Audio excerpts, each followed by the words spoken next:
Hi kids, welcome back to Lego Club. This week, after our last battle with the Amalekites, it's time for God to make himself clear. We're going to Mount Sinai. Well, Lego Mount Sinai. We don't go to Mount Sinai, and I'll explain why with this week's lesson. In Exodus 19, in verse 16 through 25. On the morning of the third day there was thunder and lightning. A thick cloud covered the mountain.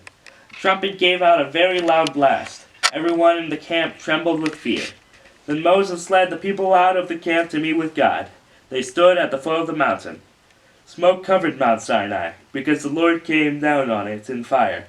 The smoke rose up from it like smoke from a furnace. The whole mountain trembled and shook. The sound of the trumpet got louder and louder. Then Moses spoke, and the voice of God answered him. The Lord came down from the top of Mount Sinai. He told Moses to come to the top of the mountains. So Moses went up. Then the Lord said to him, "Go down and warn the people. They must not force their way through to see me. If they do, many of them will die.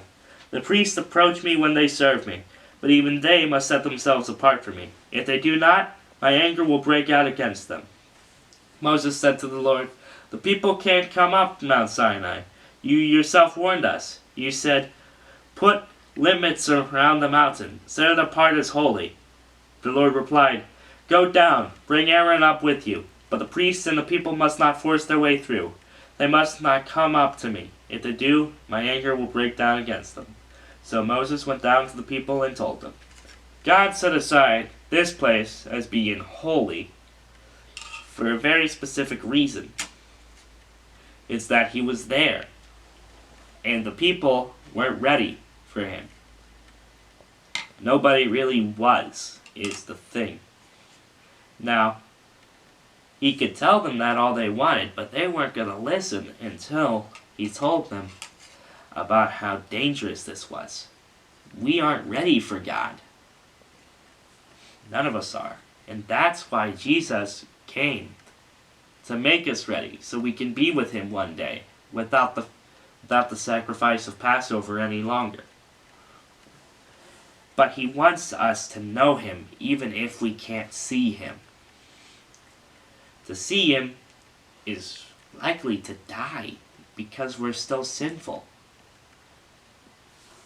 So, when he makes his presence known, he wants us to know him and know that he loves us and what he wants from us, but we can't expect to see him.